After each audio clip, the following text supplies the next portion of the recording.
Done a book on poetry. Poetry and music for the many. I love poetry. We can agree on that.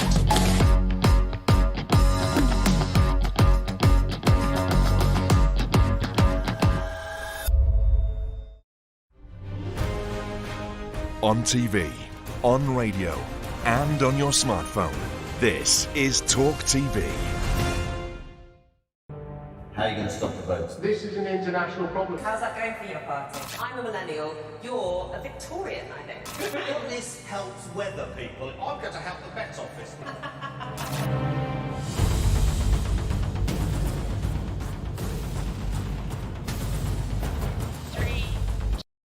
Tonight on Piers Morgan Uncensored in New York City, a big breaking news story tonight, an unprecedented double royal health crisis as both the King and the Princess of Wales are admitted to hospital. Both say it's planned, but they both cancel public engagements at short notice. We'll have all the latest. The UK government looks set to survive another test for what I think is its crackpot plan to send illegal migrants to Rwanda. But with a border crisis on both sides of the Atlantic, could immigration bring down two governments and elections this year? We'll debate that. And Trump's at the stump with a rare call for unity.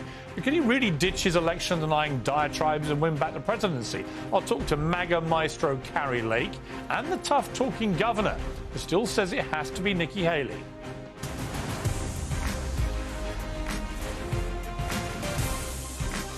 Live from New York, this is Piers Morgan Uncensored. Good evening from New York City and welcome to Piers Morgan Uncensored. There are two massive elections this year in which immigration will be a decisive factor. Here in the United States, there's an escalating crisis at the southern border. More than 300,000 people were processed in December alone, a new record. Tens of thousands of migrants are being pushed around the country by bus and by plane. Border towns have declared a state of emergency. In the United Kingdom, net migration is higher than at any time in recorded history, and the government is struggling to meet its core pledge to stop illegal immigrants crossing the English Channel in small boats. The big difference here is that voters believe the Conservative Republicans can fix it. Immigration was the #1 issue in the Iowa caucus, where voters just propelled Donald Trump to an historic landslide victory. And he talked tough on immigration. Back at home, the Conservative Party has presided over the collapse of our immigration system, and it continues to tear itself apart over a single gimmick policy, which I don't think will ever make any noticeable difference at all. Tonight, it looks like the government will survive its test for its crackpot plan to send a handful of illegal immigrants to Rwanda, but it will then move on to the House of Lords and inevitably end up back in the courts and so on. The bottom line is whatever happens, I don't think it's going to work, and certainly not in time to help Rishi Sunak. Tens of thousands of people are crossing the channel illegally every year. They enter a broken and chaotic system, kneecapped by chronic backlogs, sending a tiny number of people to East Africa at a cost of nearly £170,000 a person. Never seemed to me a practical or humane solution. So why the repeated self-inflicted chaos? We've seen rebellions, resignations and legal ramifications galore, but more journalists and ministers have flown to Rwanda than actual migrants. Prime Minister Rishi Sunak looks like one of those cartoon characters repeatedly stepping on a rake as the handle whacks him in the face. Well, Sunak made a smart deal with the Albanian Premier to send illegal Albanian migrants back home. They were mostly young, economic, male migrants looking for a better life. The number of Albanians crossing the Channel has now fallen by 90%, and as a consequence, the number of people coming over on these small boats fell by nearly a third. That is the kind of pragmatic, intelligent solution I expect from a sharp, business-minded Prime Minister. We need more of that, Mr. Sunak, and less of these gimmicks. The statesman-like thing to do, I think, would be for Rishi Sunak to say, you know what, this isn't going to work. It's just not going to work, certainly in the time frame I need it to, and we're going to get on right now with fixing the mess. Now, the Labour Party doesn't have any better ideas. They're just cashing in on the chaos. Day 643, perhaps, of the Rwanda psychodrama that the Conservative Party continues to inflict on our weary and baffled nation. And so vast quantities of political capital and untold amounts of government time, resources and energy have been squandered on a policy that at most might possibly one day enable the transfer of a few hundred asylum seekers to Rwanda. Well, the poisonous paradox in Britain is that the Conservatives have talked up immigration as a crisis, while simultaneously jacking up legal migration to cover gaps in the workforce. And that bluff is now being decisively called. And on both sides of the Atlantic, it's not a case of xenophobia, racism, or voters being anti-immigration. Both countries are almost uniquely welcoming to migrants. We need their skills, their labour, their ideas. Our doors should be open to people fleeing wars, especially when they're wars that we may have started. And the evidence says that we are, but it has to be sustainable. If you don't have a border, you don't have a country. And voters this year will punish leaders who get this vital issue wrong.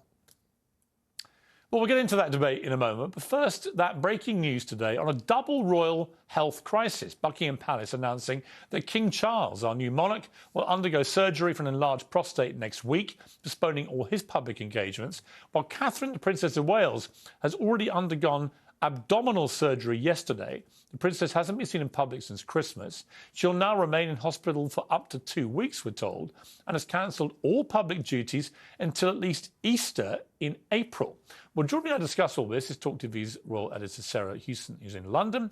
And in the studio with me here in New York is Fox News contributor, Dr. Mark Siegel. Welcome to both of you. Sarah, let's get to the royal story aspect of this. I can't remember the last time there were two announcements like this, back to back, both supposedly for planned procedures, but it all seemed a bit rushed out to me. What's your take on this? Yeah, and I suppose it depends what they mean by planned, doesn't it, Piers? We're told that the Princess of Wales wasn't rushed into hospital.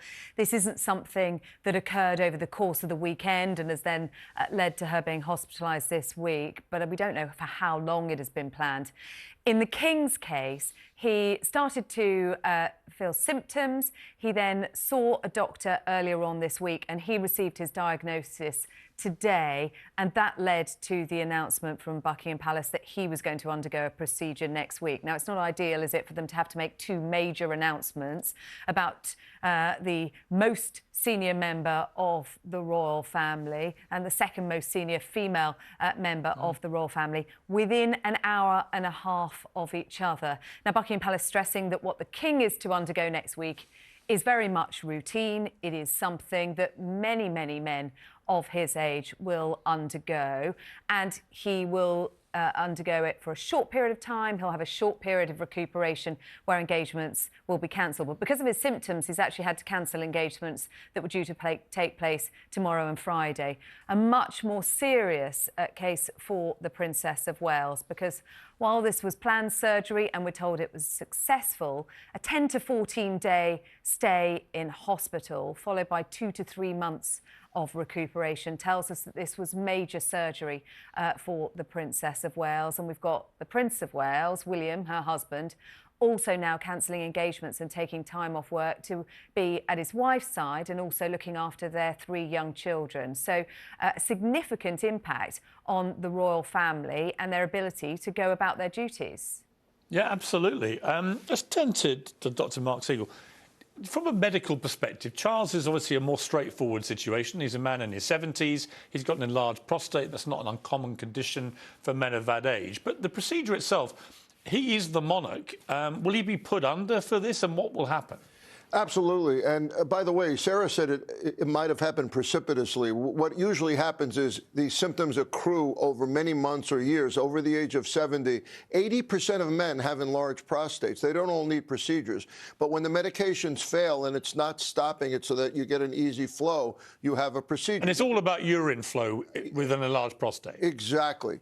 And if it doesn't, if it's suspended the flow or it interferes with the flow, you may have a procedure. Usually these days, Piers, we're using a green laser, which actually is quite a small way to go about it. It's not a big open procedure. It's through the urethra, but as Sarah just said, it can work and you're done with it in an hour. Maybe you're home the next day. To your point, though, it is done under general anesthesia. Right. Generally, propofol, which everybody's heard about. That's the Michael Jackson drug. We use that for colonoscopies, for any procedure, but also ketamine. So ketamine, propofol plus ketamine is the usual. Are we going to have King Charles in ketamine storm? Is that the headline next? I hope not. But he will probably go. Why ketamine? What does that? Well, because it puts you under more. Propofol is just a milder, lighter anesthesia. But again, this is an actual procedure. I thought ketamine was an elephant tranquilizer. Initially, absolutely. You have that right. Back in the 70s, that's what they started for. You're literally evaporating part of the prostate with this, the front part that's pinching on the urethra. You're literally using the laser to evaporate it. And if you don't have that procedure, what happens ultimately? Well, after a while, the medications fail, and you would have to have an open procedure, which, again, is the old scalpel method. We're through with that now. This is a miracle step forward. Will it have any side effects going forward after he's had the procedure? For a few days after, you might have some burning when you urinate, some hesitancy when you urinate, a little bit of pain, but then it gradually responds over a few days, not like what we're hearing for the princess. Right, so this looks altogether more serious, and the fact we're not being told what it is suggests there's something more serious going on. For someone of 42 and otherwise in very good health, to be in hospital for up to 2 weeks and then have basically 3 months off work, what does that tell you this might be? I'm concerned about this. I like the point that Sarah just made, that it was planned, but what does planned mean? I believe them when they say it's not cancer, so that's a very, very good point. Could it be a benign tumor? Could it be a hernia? Could it be a gynecological procedure? Could it be related to... She had 3 children in 5 years, which is a lot, but she was out there saying, I used hypnotherapy for this. So now she's relying on privacy, and that makes me concerned. But Piers, almost every single abdominal surgery I can think of that's not an emergency is done through a scope these days or a robot, and you're home in a day. So I'm concerned. So what could it be? I think something might have gone wrong. I'm worried about a complication. I'm worried about an infection. You know, she went in there, maybe something happened she wasn't anticipating. And 2 to 3 months of recovery implies that there's been something major here. So it may not have been a planned major surgery, but how do we know an infection didn't occur? How do we know a complication didn't occur? She's going to be fine. I have a strong feeling she'll be fine, but the longer-term recovery concerns me that something went wrong. Sarah, where does this leave us if King Charles is unconscious and William is, you know, looking after his kids? And, I mean, do we start heading down the list of people if there's some duty that the monarch has to perform? What actually happens here? We're kind of into uncharted territory a bit. Well, look, there's a very set procedure in place should a monarch be incapacitated due to ill health for a short period of time. And if the king does have to undergo a general anaesthetic and is unconscious, then the councillors of state would be called upon should they be needed. Now, the list of the councillors of state is the monarch's spouse, so Camilla, and the next 4 in line to the throne. Traditionally. Now, that list throws up a few problems, as you've alluded to there, Piers, because it's the Prince of Wales, who we know is looking after his wife and children. Then it's Prince Harry, who's in California. The next on the list, the Duke of York. He won't be interim king, will he? No, he won't. The Duke of York, Princess Beatrice. I'll stay here. But in planning for an occasion like this, the royal family decided that it might be pertinent to add a couple more onto the list. So we now have the Princess Royal, who is also a Councillor of State, and the Duke of Edinburgh. So should they be required, they could be called on. But I think it's highly likely that the King will only be out of action for a very short period of time. And while he's not conducting public duties, he'll still be receiving his red boxes. He'll still be able to make decisions as and when they're required. Okay. All right, Sarah Houston in London, thank you very much. Dr. Marsigal, great to see you. Great to see you, Piers. Always. Welcome to New York. Oh, thank you. I love New York. You know I do. And I hope to come get you back next time I'm here. Absolutely. Uncensored next. Whether it's small boats in the UK or a so-called invasion of America's southern border, immigration may well be decisive in elections on both sides of the Atlantic this year. My super PAC joins me to discuss that next, live from New York City.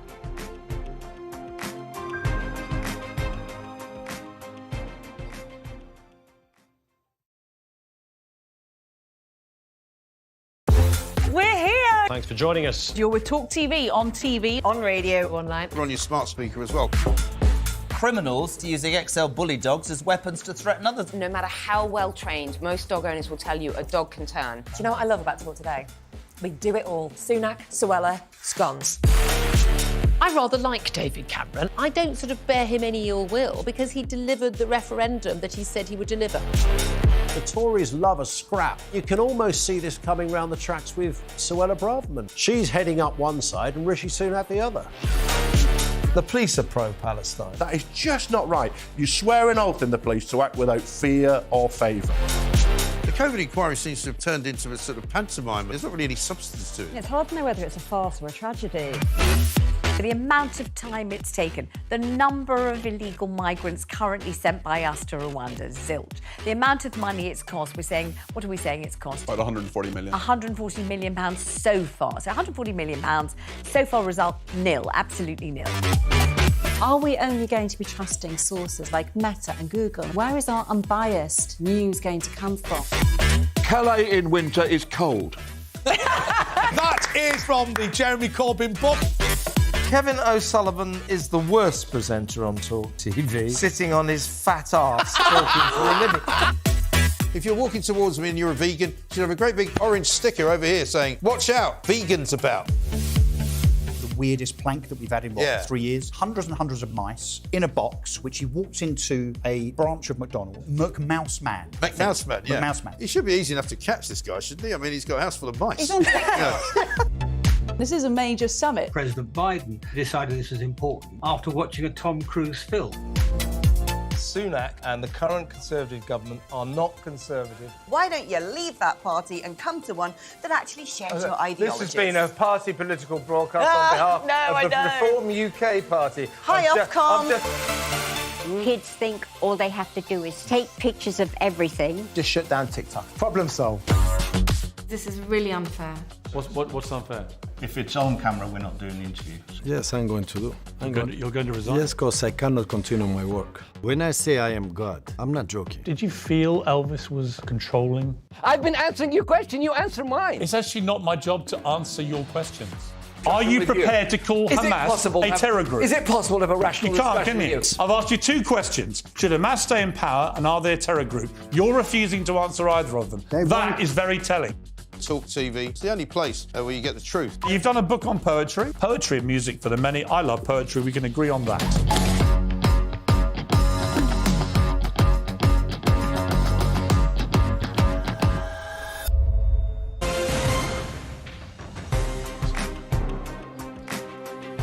Welcome back to Piers Morgan Uncensored, live from New York City. Joining me now is Fox Nation host Tyrus, Fox News contributor Kat Tim, and former Conservative MP Louise Mensch. A veritable super PAC if ever I saw one.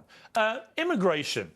Let's start with you, Tyrus, because whether you're in the UK, and it's a constant debate now on two levels. One, the illegal numbers coming in on small boats across the Channel to try and get into Britain that way, and then surging numbers of legal migrants coming with all their dependent family numbers, rocketing to record levels too. And then you have here this extraordinary situation on the southern border, which seems to be completely out of control. It's a migration. And no one's doing anything about it, right? Yeah. So migration and immigration, legal and legal, could end up being a tipping point. We saw from the Iowa caucus what people were saying, that immigration is their key concern.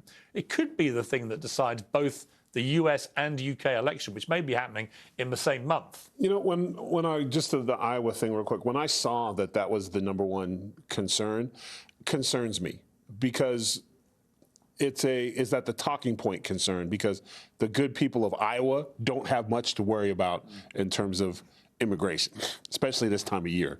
Pretty safe. Like the winters, I went to school in Nebraska. It only got colder if you went to Iowa.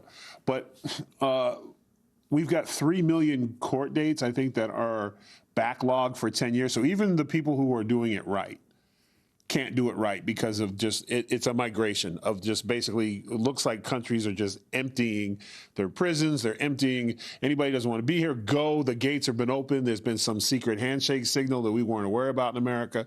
So the big concern is that you're hearing it where you would think the argument would be something else in Iowa. So I'm concerned it's becoming a Republican talking point opposed to the states that are really being affected. Now, if we poll New York, and immigration is number one, then the Republicans might have something to get excited about.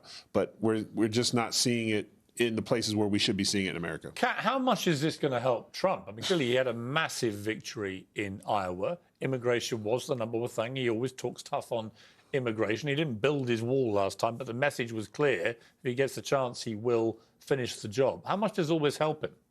Well, I think it depends on how much Trump is willing to help himself in terms of actually staying on message. Because Democrats, obviously, they want this election to be about Trump. And Trump is bad and January 6th and all these other things.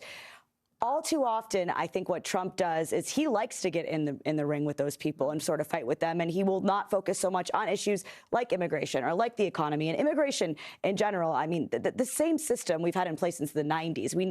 We are not built for this level of influx of people. But I think that each political side, they feel very comfortable arguing about it, and it's a winning issue, right? I think that Republicans say, look at this is out of control. And the Democrats can say, oh, Republicans are heartless. And they just fight with each other, fight with each other, and fight with each other. Nothing gets solved because for their political careers, it doesn't really benefit them to solve it. But when that issue doesn't get solved, all the rest of us lose. You see, and also the debate back in the UK, Louise, anyone in the last few years who's dared to raise concerns about rising immigration has immediately been branded a racist. And you see the same thing over here, when in fact most people I know in the UK have a genuine, legitimate concern. And it's on two levels, really. It's one, whether the huge volumes of legal migrants that we're taking in, many of whom doing important jobs, but bringing with them, because of government policy, a lot of family members, are putting massive strain on an already over-creaking infrastructure, not least the National Health Service, education and so on, which I think is a perfectly legitimate concern, notwithstanding we need good skilled workers to come in. But then you have the issue of the small boats, much smaller numbers, but the optics of people just rocking up in these dinghies, not to mention the danger and the fact these horrible criminal gangs are running it, is really resonating with people. They want this to stop. Sunak, to his credit, has actually stopped it by a third with the Albania deal, where it turned out they're all young migrants from Albania, men wanting to make a few quid. So he's been successful there. Why Rwanda? I just don't know why he doesn't just get rid of this stupid plan. Well, I think if you want to deport people, if you want to sort of disincentivise those criminal gangs who are trafficking in human misery and causing people to drown and they don't give a damn about them, you've got to make it not fruitful. You've got to take away the prize at the end of it. It's really Pavlovian, if you like. If you come over here, you will be immediately deported to Rwanda and we will process your claim over there. This is what the Republicans, by the way, also want on the southern border. They don't want to pass Ukraine funding unless Biden gets rid of parole, which is exactly the same thing. It's where you cross the border illegally and then you can apply for asylum inside the United States. The Republicans want that to go away. And really, as you say, this is more of an emotional issue than anything else, and politicians need to understand that. The immigration crisis in the UK is not from the small boats. That is a tiny fraction of the immigration numbers. It is from legal immigration. I wish the rebels who have now given up in tonight's, most of them have given up in tonight's vote, had just got their vote's not happening, I think, for another it's not probably an hour and a half or so. Yet, but it looks, all the signs are that Rishi Sunak will prevail. Yeah, exactly. If they wanted to really do something about immigration, they should be tackling legal immigration and where our rules, our laws are at, how many people you can bring in, etc., because that's where the real numbers are coming from. Yeah, it is, yeah.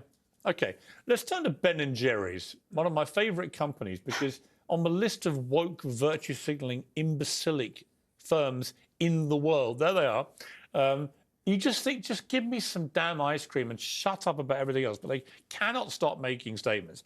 They've just demanded, Ben & Jerry's board of directors, a permanent and immediate ceasefire in Gaza. OK. But it's the latest of endless pronouncements by people that make ice cream. Right. Well, how'd it go? Was there a shut? I always say, like, did it work? Ben & Jerry's cutting off ice cream. Wrap it up, fellas. Serious is not a drill. Everyone wants ice cream. Why do these companies do this? Aren't they supposed to give their company back to Native Americans? Weren't their headquarters on Native American land? So why are we still Ben & Jerry's? Shouldn't it be something else? Hiawatha? Something like, this is the thing about virtue signaling. It sounds great. You know how many high fives? Like, yes, we just stopped what's going on in Israel. High five because we threatened to not sell ice cream to people who support. Like, this is the problem. It sounds good. We're talking about it, which means we're all dumber for it. They continue to, like, these virtue signaling, but they don't actually really do anything. And again, you're right. Just shut up and put the ice cream on the cone or in the bowl with some sprinkles. Kat, would you ever buy an ice cream because of a political position taken by the people that were making it? Absolutely not. Would you, conversely, phrase that question, but it was delicious. Yeah. Conversely, would you actively go? Because I'm now at the stage where I would actively go out of my way to avoid buying a Ben & Jerry's ice cream because it annoys me. See, I'm also not there. As somebody, I'm not a left or right, so if I only You'll just eat the ice cream. Yeah, if I only bought things that agreed with me politically, I would never eat again. I would probably have no friends. You know, all the people I think who have my political views like live out in the woods with an artillery of weapons. So I would really Woods be is looking good right now. Yeah, Woods looks like a good option to me. Louise, virtue signalling companies are not new, but there seems to be a proliferation of them now. And they seem to be actively going out of their way to annoy vast swathes of their customer base. If you're a Jewish person who likes Ben & Jerry's ice cream, you'll be looking at this going, well, where was this after October the 7th? Why didn't you call for anything then? So clearly you have a partisan bias against us. So why should I eat your product? Exactly. People back home may not know that Ben & Jerry's, as we like to say, have previous. On July the 4th last year, they called for giving Mount Rushmore back to the Native Americans because America is so horrible it was founded on stolen land. But that not was their one own thing. stolen land. Not their own, but not their own stolen land. Yeah. When Putin invaded Ukraine, this same guy, Ben Cohen, I think his name is, of Ben & Jerry's, he blamed NATO and the US and he put $1 million into campaigning for America not to give Ukraine weapons to defend themselves. Yeah. He blamed everybody except Russia. Now, these people are Bernie bros, what we call champagne socialists, the Americans call limousine liberals. And I think there's nothing to pick between hardcore people on the right, the alt-right, and hardcore people on the alt-left. They're all just extremist nonsense. I wish I could boycott Ben & Jerry's, but I never eat it because it's an inferior ice cream. Well, it is a little heavy on the calories, though, if we're being fair. It's about obviously, if you have a body like this, you don't eat ice cream at all. So that's a given. I want to play a clip from one of my favourite people, Kamala Harris. Not for the reason she would like to be one of my favourite people. She appeared on The View today, which, by the way, how annoying is The View getting? God, they're insufferable, that lot, aren't they? It's just a side effect. But she told Joy Behar that she's scared as heck, and we should all be scared about the prospect of Donald Trump getting re-elected by, and let's see what she said here. This is by who? Watch this. Are you scared, first of all, what could happen if Trump ever became, God forbid, president again? And what are you going to do to stop the crazies? I am scared as heck. Yeah. Which is why I'm traveling our country. You know, there's an old saying that there are only two ways to run for office, either without an opponent or scared. So on all of those points, yes, we should all be scared. And no attempt to correct Joy Behar, Taras, when she used that phrase, crazies, about people who may support Trump. This reminded me of Hillary Clinton with her basket of deplorables jibe about what is, in reality, tens of millions of Americans. Listen, you can't compare it to Hillary Clinton because Hillary made a concise, direct argument. Whether you agree with her or not, she was pretty clear when she spoke. I still have no idea what Auntie Kamala just said. And I know it's early, but I was hoping the wine wouldn't be served till after the interview. That was a loaded question that was pre-approved. So when you're not, and Kat, on the Gutfeld show, we bring this up quite a bit. Yeah. When you don't have anything to run on that you want to discuss because you might get off on a tangent or not know what you're talking about, you and I have discussed this, feelings. Yeah. You can discuss feelings. I'm afraid, so I can't be wrong. No one can argue with Auntie Kamala that she's afraid. And even though you'll say, but you are the VP and you have the top 5 armies in the world and you're afraid of a little old man with orangish red hair comb over. Why would you be afraid of him? What did he do to you? Like, this is the VP of the United States of America, and she's afraid. No, this is the talking point. I mean, Kat, there's no substance. So what do you do for schools? Nothing. No, I'm afraid. I'm afraid. You know, in the UK, we're panicking now that we may end up with King Harry if we're not very lucky. You could end up, a heartbeat away, famously, from potentially President Harris. Yeah. Your thoughts on that prospect, potentially? I think that when I think about what concerns me the most, it actually would be the exact kind of rhetoric that we heard on that show, right? Because when you talk about people, the crazies, then you're reducing these people to this. You pit people against each other. Everybody loses. The only group that doesn't lose is the members of the government, right? Because if you're voting against the other side because they're evil, then that motivates people to vote for you. But also, when you turn people against each other, it convinces people to willingly give up their own rights for sake of this evil other. We saw a lot of this, especially since Trump has entered politics. And I really fear that it's going to get a lot worse in terms of us willingly hating each other based on preconceived notions that someone else who doesn't know you or care about you or your relationships has told you to think. I think that's so true. The language, the demonising language on both sides, actually, has really ratcheted up. Civilised debate between politicians or about politicians is just disappeared. Yeah, I watched the interview and I actually thought Kamala did a skillful job in avoiding bombs that were set out for her by The View, whether intentionally or not. I don't agree with you that she should have said something about the crazies, because what I heard from Joy Behar, who also wasn't very coherent there, I thought she was talking about Trump and his team as being the crazies rather than the Trump voters.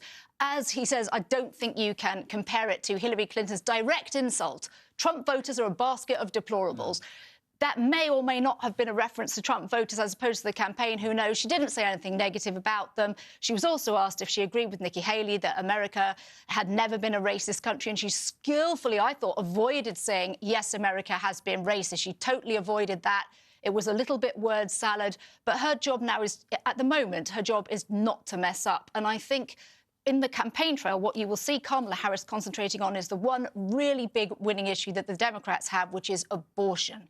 There are a lot of women voters, even GOP women voters, who are mad as hell about Roe versus Wade going away. It doesn't matter what you think about it. It's a huge election winner for the Democrats, and that's what Kamala, as the woman in the White House, will be concentrating on. Well, the other, just quickly, we haven't got much time here, Tyrus, but Michelle Obama turns 60 today. Happy birthday to the former First Lady.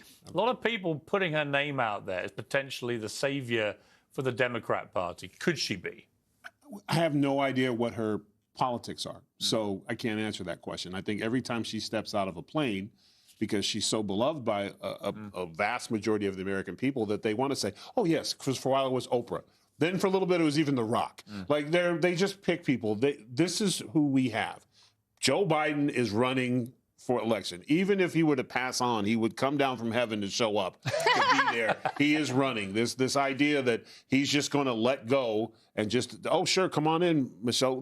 The Obama-Biden relationship, I think the right likes to think is a close relationship, but it's not. I don't think it is. It's not at all. But I have to say, I met the Obamas on one of those famous Christmas parties that they used to do at the White House. And he was quite cold, actually, Barack Obama, as I would be, by standing, meeting thousands of people for a picture. She was incredibly warm, friendly, funny, whatever. Formidably impressive, actually, as an operator. Her book sold gazillions of copies. She's kind of widely respected. Is it a mad idea? I mean, I look at Joe Biden and think, walking corpse. Of course, she's very likable. Obviously, the only question is, why would she want to do that to her? Well, I don't think she does. She doesn't, and I wouldn't either if I were her, because, as you mentioned, she is widely respected. She is charming. People enjoy her. People respect her. And that will all change if you become the president. Yeah. Nobody exits that being more widely loved. But, Louise, you've been a politician. She has been through the full forensic examination as First Lady for 8 years. She's used to that. Yeah. I mean, I've heard madder ideas, I got to say. She's a very likeable woman. I met her, too, at the Kennedy Center Awards for Jimmy Page. She was, as you say, lovely, charming. I don't care what your politics are, very affable. She's got no political experience whatsoever. And I think it's difficult for the Democrats who like to say Trump was a disaster, look at this celebrity, never run a bath, and yet somehow he's going to be president of the United States. Well, he did a terrible job. And then you're going to put in a First Lady who's never been elected to the town council. Please. Somebody like Amy Klobuchar, it certainly wouldn't go automatically to Kamala Harris.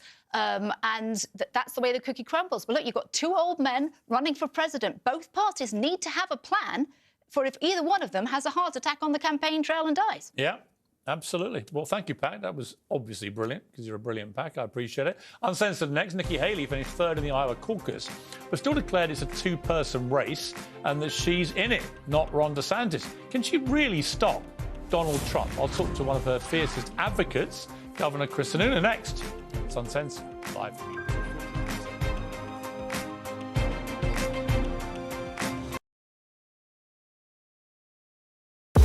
We're here. Thanks for joining us. You're with TalkTV, on TV, on radio, online. We're on your smart speaker as well. You know what I love about Talk Today? We do it all. Sunak, Suella, scones. I rather like David Cameron. I don't sort of bear him any ill will because he delivered the referendum that he said he would deliver. The Tories love a scrap. You can almost see this coming round the tracks with Suella Braverman. She's heading up one side and Rishi Sunak the other. The police are pro-Palestine. That is just not right. You swear an oath in the police to act without fear or favour. The COVID inquiry seems to have turned into a sort of pantomime. There's not really any substance to it. It's hard to know whether it's a farce or a tragedy. There needs to be one human per machine to come and rectify beeps and the clanks and when it goes wrong. Unexpected item in bagging area. I know. Are we only going to be trusting sources like Meta and Google? Where is our unbiased news going to come from? Graham was president of the Cambridge Union, which is the rubbish version of being president of the Oxford Union. Kevin O'Sullivan is the worst presenter on TalkTV, sitting on his fat arse talking for a living. If you're walking towards me and you're a vegan, you should have a great big orange sticker over here saying, "Watch out, vegans about."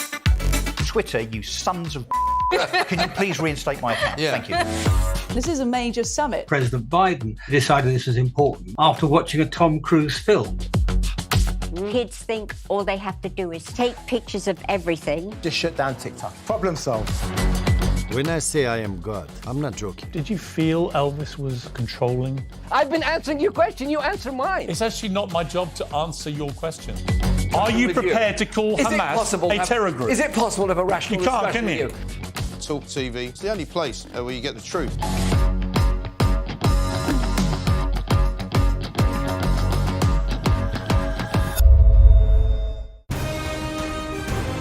This is TalkTV.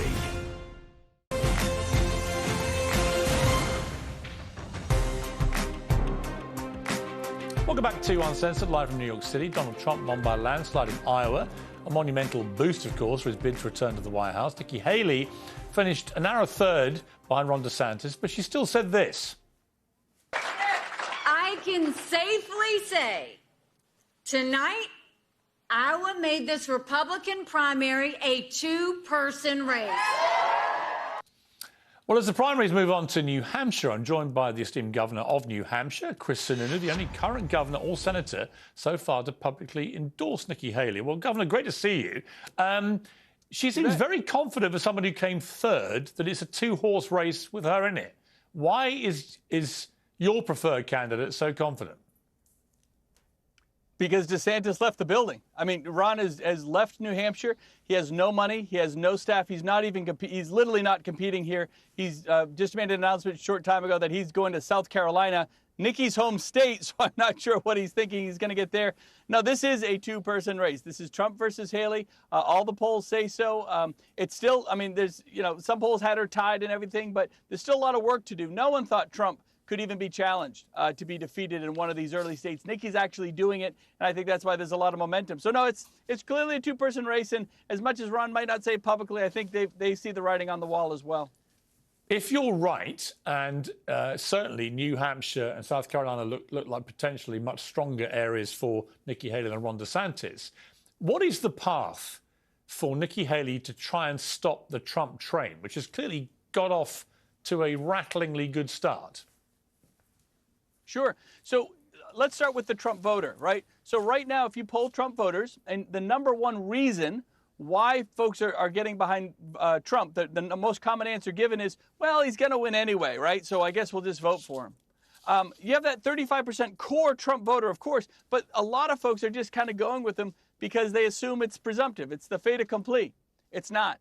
And as soon as I think you shatter that opportunity that Trump has kind of taken advantage of, that it's just my party and I'm running away with it. Everyone starts looking at this as a two-person race. You go into a place like Super Tuesday as a two-person race. Trump would, in some of those states, he's not even holding 50%. Well, last time I checked, in a two-person race, if you can't get 50%, you lose. So that's why Trump is attacking Nikki. He's spending all the money. Is it not in Nikki Haley's interest for Ron DeSantis to stay in as long as possible? And I'll explain what I think that may be the case. Is that Vivek Ramaswamy has pulled out. Most of his votes will probably go now to Trump because he's backed him. If Ron DeSantis was to pull out, then you've got to assume that a large number of his would also move to Trump. So how does that help Nikki Haley if Ron DeSantis pulls out? Tactically, is it not better if he just limps on for a bit? Yeah, no, look, folks are always trying to judge where voters will go. In the case of Vivek, I think you're absolutely right. Most of those will probably become Trump voters because Vivek is crazy. He's a conspiracy theorist, crazy guy. Most of the Chris Christie voters are very anti-Trump, so most of them are going to galvanize around the candidate most likely to defeat Trump, so that's going to be Nikki Haley. In the case of Ron, it's a little, I don't know what it would be, so I'm not going to presume where his voters would go. The big thing that we're focusing on here in New Hampshire, and I think ultimately will have to happen in South Carolina, is getting out the vote, right? Where Iowa fell really flat, what Trump get, like 56,000 votes? 56,000 people out of over 3 million in Iowa dictated that Trump was going to be the nominee. Whereas in New Hampshire, again, we'll have a much higher voter turnout. So the higher the voter turnout, the more likely Nikki is to defeat Trump, right? Because every new vote that comes to the table is more likely to be with Nikki. So I don't think they're worrying more about the 4 or 5% of the DeSantis voters and where they go. It's about driving another 10 or 20% higher on the voter turnout, knowing that would definitely help. That never fares well for the incumbent. And that's effectively what Trump is. He's effectively an incumbent in this race as the former president. He almost tries to convince people he wasn't already president and didn't already get a lot of stuff not done. But that's the situation. So that's really where we're focusing a lot of our efforts. I met Nikki Haley for the first time actually in this building. We were both on Hannity last time I was in New York a couple of months ago. And we had a nice, long conversation. I was very impressed. She has a very nice way about her. She's very engaging, very smart, very charming. She hasn't given me an interview yet, so maybe you could put a good word in for me after this, Governor. I'd appreciate it, but we'll move on from that terrible snub so far. But I was impressed by her. But a lot of people on the Republican side, who are not necessarily her biggest fans, say that she's too liberal. She's not a proper conservative, not a real Republican. You know her very well. What do you say to those people? Too liberal. She was the Tea Party conservative candidate when she became governor of South Carolina in 2010 and then again in 2014. So, no, she's as conservative as they come. And that's, I mean, her credentials as being fiscally conservative, much more fiscally conservative than Trump. Trump's a disaster when it comes to fiscal conservatism.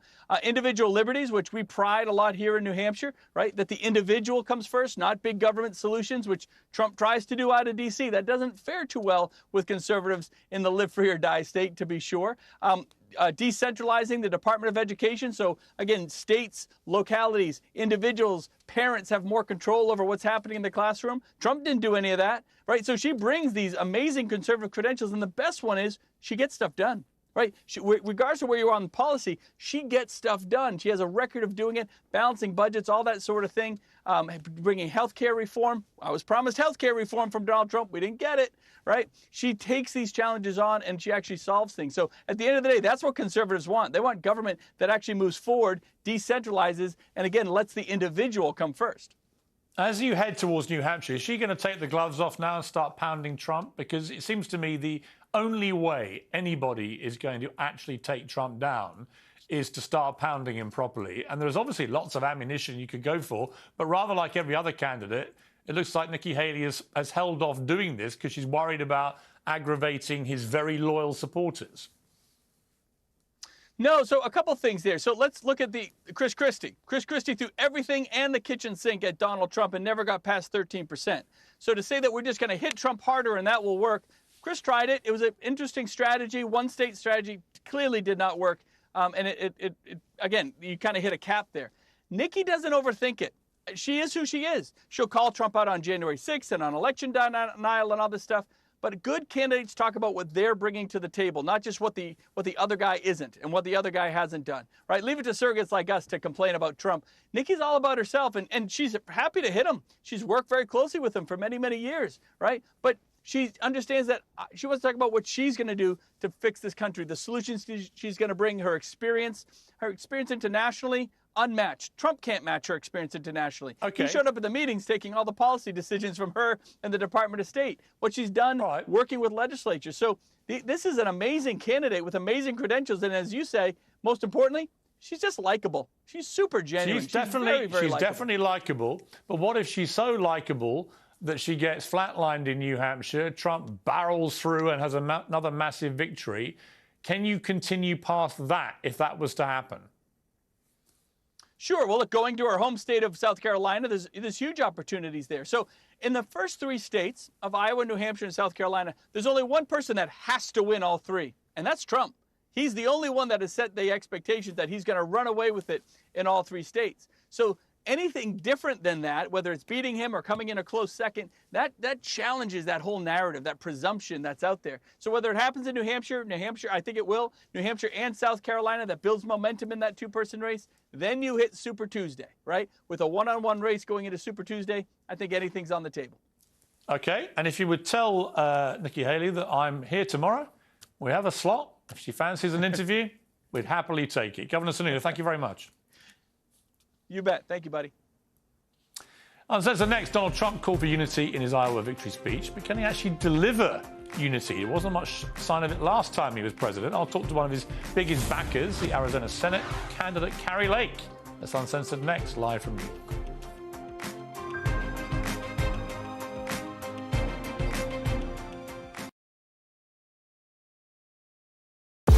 We're here! Thanks for joining us. You're with TalkTV, on TV, on radio, online. We're on your smart speaker as well. Criminals using XL bully dogs as weapons to threaten others. No matter how well trained, most dog owners will tell you a dog can turn. Do you know what I love about Talk Today? We do it all. Sunak, Suella, scones. I rather like David Cameron. I don't sort of bear him any ill will because he delivered the referendum that he said he would deliver. The Tories love a scrap. You can almost see this coming round the tracks with Suella Braverman. She's heading up one side and Rishi Sunak the other. The police are pro-Palestine. That is just not right. You swear an oath in the police to act without fear or favour.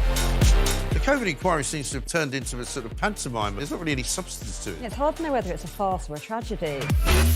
The amount of time it's taken, the number of illegal migrants currently sent by us to Rwanda, zilch. The amount of money it's cost, what are we saying it's cost? About 140 million. £140 million so far. So £140 million, so far result nil, absolutely nil.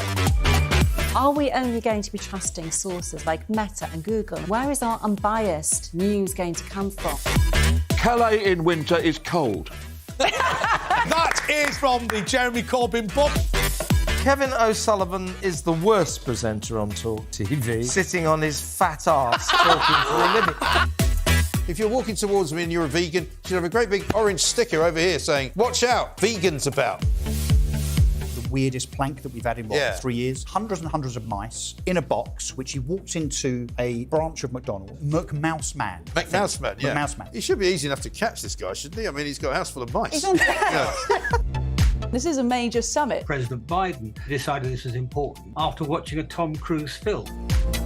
Sunak and the current Conservative government are not Conservative. Why don't you leave that party and come to one that actually shares your ideology? This has been a party political broadcast on behalf of the Reform UK Party. Hi, Ofcom. Kids think all they have to do is take pictures of everything. Just shut down TikTok. Problem solved.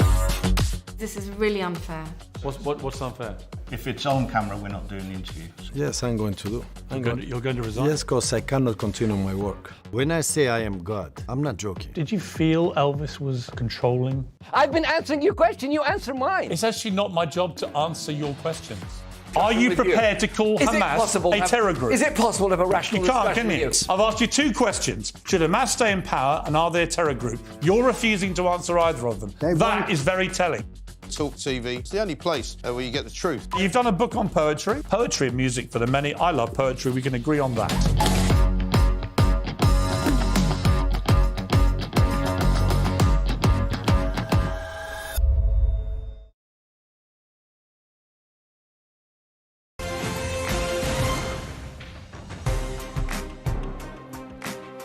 Welcome back to Uncensored, live from New York City. Donald Trump has sounded, was presidential in recent proclamations, calling for unity in the party and the country. That may have broader appeal in the presidential election than the vengeful election-denying rants we've become accustomed to. But can it last? Which Trump is running for president, the unifier or the divider? Here to hopefully shed some light is one of his biggest supporters, who also got a shout-out in his Iowa victory speech, the Arizona Senate candidate and friend of the show, Kari Lake. Kari, good to see you. How are you? It's great to be back. Thank you for having me on today, Piers.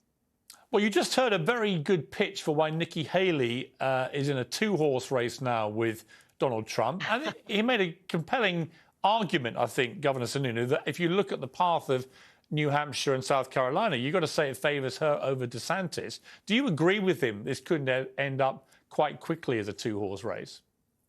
You know, I think we're going through some formalities. I think President Trump is already the nominee, and the American people understand that. But it's a little bit of an ego trip for the others and a vanity project. And I guess we just have to wait until they come to grips with reality that President Trump will be the nominee, and he's going to lead us back to our greatest days here in America with a secure border and a great economy, and frankly, world peace, which I think the whole world will benefit from. Are we going to get the Trump that we heard in his Iowa victory speech, which was far more unifying? He's very complimentary about his rivals. He was very unifying in his language about bringing independents and Democrats together with Republicans, which is what a lot of average Americans, I think, are crying out for, an end to the toxic tribalism and a more unified country. Is that the Donald Trump we may see if he won a second term, do you think? I think we will see that. And, you know, I didn't hear that from the others that were running in their speeches on Monday night. They were very much still attacking President Trump and his the folks who support him. But President Trump does want to bring this country together. I talk to him quite often. And in his policies, he did bring this country together. You have to remember, when he was president, Piers, we had an incredible economy. We had the lowest unemployment rate in the entire time I've been alive. And that means unemployment rates were low for Black Americans, Latino Americans, Asian Americans, white Americans. His policies were unifying because they helped improve the lives of all Americans. And we had a secure border. We weren't being overrun with people invading our country, illegally coming into our country and taking away from Americans, who are many of them homeless on the streets. And we're watching right now as Joe Biden continues to put the needs of people who've come here illegally ahead of American citizens. So Trump will put the American people first. What if he's in prison? I mean, genuine question. He's facing 91 criminal charges. What if he's convicted of one or some of those charges and actually gets put into a prison cell? I mean, it could happen. Under the Constitution, he would still be able to run the country, but would that be a good thing? We've seen the witch hunts. They've been going on since President Trump had the courage to step into the political arena. There's been one witch hunt after the next, and most of it fueled by the media, sadly. And even if he was sitting in Alcatraz, the people will vote for him because they know that he is going to put America first.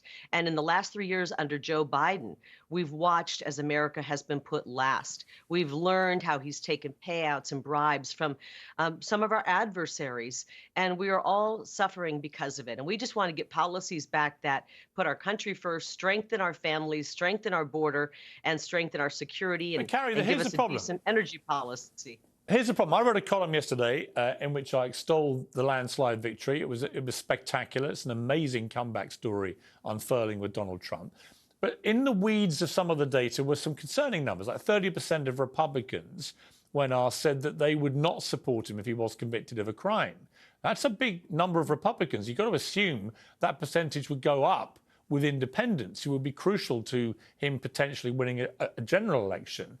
Are you not concerned about that? I mean, it may well be, as you say, all a liberal witch hunt, or it may not. But if he's actually convicted, it does seem like many Republicans would be deterred and may prefer to then pivot to another candidate. Well, you're always going to have those Republicans who have Trump derangement syndrome. And I think they will eventually start to come around as we get closer to the election. I've looked at the polls, actually. I've been following them very closely. And President Trump is the only Republican who can win and can beat Biden or whomever they put forth as their candidate. The others can't win. And you've got to have the Trump supporters behind you to get a victory. And the Trump supporters dedication to President Trump, because they know that he's helped us. They know that he's put us first. His support is a mile deep. These other guys' support is about an inch deep, and it won't last. If he wants to win a general election, why should any of us accept the result? Why shouldn't we just all pull a Trump and say, no, not having it, never happened. The other guy Biden got stolen, got robbed, and just keep saying that for the entire tenure of Trump's second term? I mean, seriously, why shouldn't Americans just not me, but Americans just return the favour? Yeah. We heard that in 2016. Remember, Hillary was the original election denier. That's the term they use. We've all been called that. And this is one of the reasons, Piers, why I've been pushing and working really hard to bring about election reform. Because frankly, since 2000, we've had elections where one year it'll be the Democrats saying they don't think it was fair. The next time it's the Republicans. We have the ability to make our election so fair that we wake up the next day after the election and everyone can live with the results because they know it was fair. And that's why I continue to push to try to reform our election so that Democrats feel comfortable and believe in the results, independents and Republicans. And I think President Trump wants to see Carrie, we've debated this before, but my problem with that is, to any independent eye, they have been fair. Your election, Trump's election, they were fair. And most senior Republicans have accepted this. And to continue bleating about having an election robbed makes it difficult for you to then claim victory, doesn't it, in elections? Well, I will point out that you brought up the whole topic. So it was your topic that you brought up and asked me about. And I just answered. So I think we're going to work to bring about reform. I mean, I think more and more Americans are realizing that mail-in ballots and having them float around out there for a month and voting for a month and counting votes for 2 weeks is a recipe for fraud to seep into our elections. And I think all we want is really fair elections that everybody feels comfortable with. They have made a statement condemning Hamas. We expect to see the Crown revisit Harry's anti-Semitic Halloween costume. Criminals to using XL bully dogs as weapons to threaten others. No matter how well trained, most dog owners will tell you a dog can turn. Do you know what I love about Sport Today? We do it all. Sunak, Suella, scones.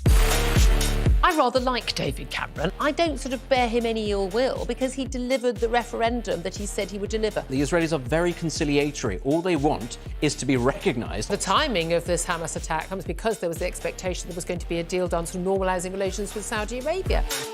The Tories love a scrap. You can almost see this coming round the tracks with Suella Braverman. She's heading up one side and Rishi Sunak the other. Reshuffle's usually very dull. This one had booster rockets attached to it. Certainly the tone has shifted in terms of what Rishi Sunak has done. The question now is what he does next. The police are pro-Palestine. That is just not right. You swear an oath in the police to act without fear or favour. The COVID inquiry seems to have turned into a sort of pantomime. There's not really any substance to it. It's hard to know whether it's a farce or a tragedy. TalkTV has spoken exclusively to a member of the Blade Runners. Do you have a message for Sadiq Khan? We're not stopping until you stop. The amount of time it's taken, the number of illegal migrants currently sent by us to Rwanda, zilch. The amount of money it's cost, what are we saying it's cost? About 140 million. 140 million pounds so far. So 140 million pounds, so far result nil, absolutely nil. Are we only going to be trusting sources like Meta and Google? Where is our unbiased news going to come from? Calais in winter is cold. That is from the Jeremy Corbyn book. Kevin O'Sullivan is the worst presenter on TalkTV, sitting on his fat arse talking for a living. If you're walking towards me and you're a vegan, you should have a great big orange sticker over here saying, "Watch out, vegan's about." The weirdest plank that we've had in 3 years. Hundreds and hundreds of mice in a box, which he walked into a branch of McDonald's. McMouseman. McMouseman, yeah. McMouseman. It should be easy enough to catch this guy, shouldn't he? I mean, he's got a house full of mice. He's on This is a major summit. President Biden decided this was important after watching a Tom Cruise film. Do you think people underestimate how important music is for this country?